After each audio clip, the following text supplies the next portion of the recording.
Hello YouTube, it's Survivor Nomad and I am back with another video, and today we are talking about weapons that narcissists use. One of the most effective weapons that a narcissist can use against their victims is money. Now this comes in a lot of different forms. Some of you may be dating narcissists who are well off, who have really good jobs, so they have disposable income that they can wreak havoc on your life with. Some of you guys may have been in relationships with narcissists where maybe they didn't have a lot of money, but they forbid you from working. This is called financial abuse, guys. In any shape and form, it's financial abuse. If you're dependent on them and they use that to keep you from buying groceries, if they use that to punish you, they're using money in ways to inflict mental, emotional, and even legal pain upon you. So there's legal ramifications for the things that they do, and they will use money to do it. So, for example, let's just say you're dating a narcissist, and of course, many times they will forbid their victim from working. They forbid you from working, they give you a credit card, and then they use that credit card to abuse you. How do they do that? Well, let's just say you go to the grocery store to buy the grocery, and you're assigned with the task of making sure that you provide grocery for the house. Even for them, you do the cooking, you do the cleaning, you provide grocery for the house, and you go to the store to purchase grocery, and you gather all the grocery that you need from the house, and you get to the checkout, and your card won't work. So you get on your phone and you call the bank, and the bank says, oh, there's been a hold placed on it. Your narcissist placed a hold on the account. Even though the money is available, maybe earlier that day you didn't do what they wanted you to do. Or maybe earlier that day they decided that they just didn't like the way you were talking to them. Or they may have decided that they want to punish you for spending time with your family or friends when they told you you could not do that. And so they decided that, well, you know what? You deserve to be embarrassed when you get to the checkout by not being able to pay for your grocery. These are some of the things that they do, guys, and this can be extremely humiliating for the victim. The person in front of you at the checkout may not know exactly what's going on. They may feel like, well, this person doesn't have the money. Maybe their bank put a hold on it because they're afraid that someone has taken this person's credit card information. They don't know what's happening, but the victim knows what's happening. This may not have been the first time that the narcissist did this to you. That is one way the narcissist can use financial abuse. Another way they can do it is that they will hire big-time attorneys. And some of these people only care about money, guys. As much as I hate to say that, there are some really good attorneys out there, and there are some really, really bad ones. And there are that small sector of really bad ones who care only about money. And if they're being paid enough money, there is no limit to what they would do to help the narcissist to punish you. I was in a situation where my narcissist was using his attorney to inflict all kinds of legal upheaval upon me, guys. And that is one of the most dangerous situations you can be in, because if you don't have legal help, you are in big trouble. You are in big trouble. Just think, if you cannot garner the type of legal help, and some of you guys who are going through child custody cases and things like that with narcissists who have the financial wherewithal, you know what I'm talking about. You are in big trouble if you don't have the money that they have, and if they are using that power to manipulate the court system. You are in big trouble. And so that is still financial abuse. They're using the fact that they have a lot more money than you to win over the court system. They're using their attorneys to do things that are not only not legal, but are ethically wrong against you. And it is because they have the money. And I know there's some of you guys out there that are going to say, oh, we have a great legal system. Oh, I believe in the legal system. Okay. But if you ever happen to get with a narcissist that has money, you're going to learn very quickly that money rules the roost when it comes to court. Not all the time, because there are good judges and there are good lawyers. But generally speaking, it's the person with the money who's going to win. Okay? I'm sorry, but yeah, that it is what it is. So narcissists know this. They know if they have money, they know what kind of power comes with that money. People are willing to turn their heads.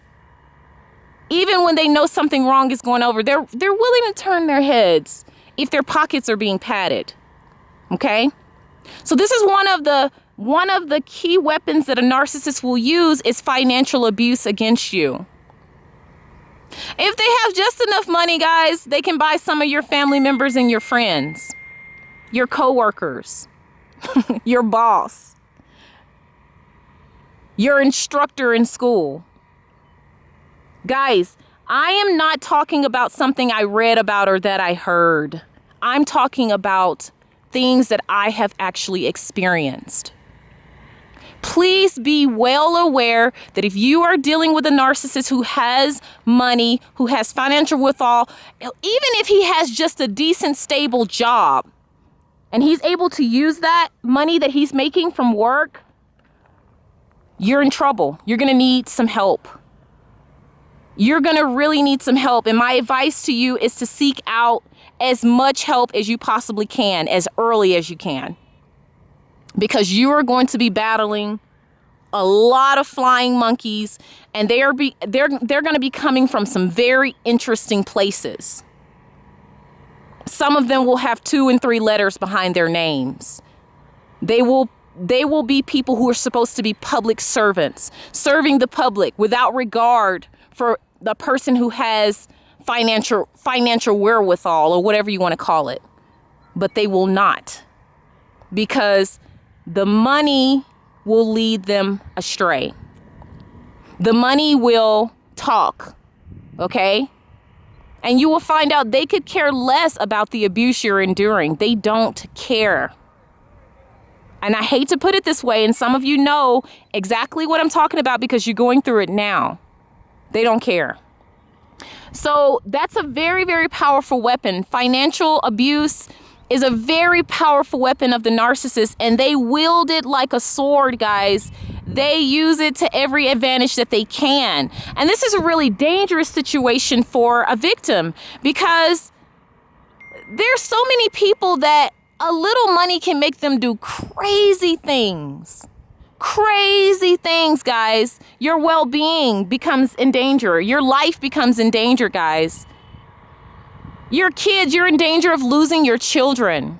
This financial abuse can hugely impact your life in very negative ways. Another way a narcissist might inflict financial abuse upon you is by using you for money. There are many narcissists who don't have great paying jobs. They may not have a career at all, and they look at you as a money bank.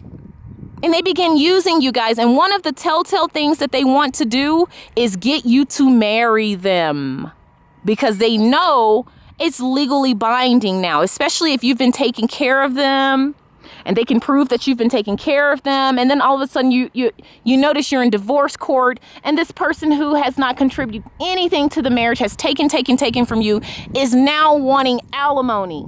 And a lot of them will try to rush you and pressure you into marriage. They want to get you down the altar quickly because they want a part of the pie, guys. And some of you ladies are very intelligent, you're hardworking, and you have good jobs, you have great careers. They want a piece of that. They don't want to have to work for it. They want it to be given to them. Let's talk about the immigrant narcissist. And I have nothing against immigrants, guys. I love them. I think we live in America, and our country was built upon immigration, and I love it. I think it's a beautiful thing. So there's nothing personal against immigrants. I'm about survivors, though, and I do what it takes, and I talk about what it takes to keep you guys safe. The immigrant narcissist, the narcissistic immigrant, as I should say, the immigrant with narcissism. That's even better. It's a better way to put it. The immigrant who suffers from narcissistic personality disorder. I'm trying to be as politically correct as I can be here. This person, be very careful, guys, because Once you start to sign papers and you start to agree and you start to get into these legal bindings with this person, if they are just set on using you, this is going to be a great avenue for them to be able to do it. So be very, very careful that the person, I'm not saying that everybody who's not from your country wants something from you. I'm just saying be especially careful, especially if that person's trying to rush you into marriage.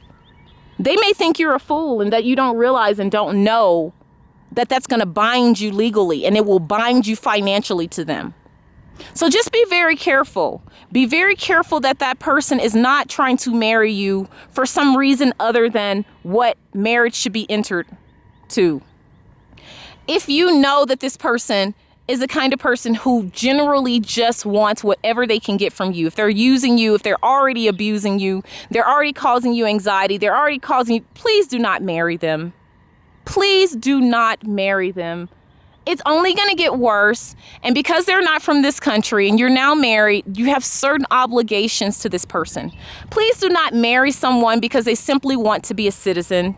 It is not fair to you guys. And thinking that if you give them citizenship, if you make sure they have health insurance, if you do this and do that and that for them, that they're going to love you. They will not. They will not love you. When they're done and they get their papers, they will often move on.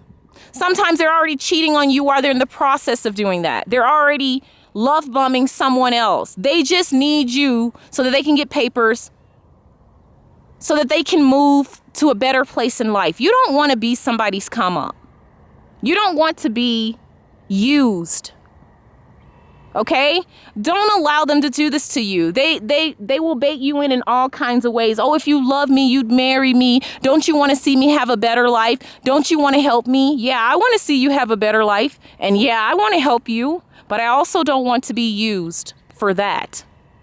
I want to be with someone who can share my love, whether they're from another country or not. I want to be with someone who loves me truly, and it's not about what I can give to them. So just be careful, guys, because that's another part of the financial weapon that narcissists can use against you.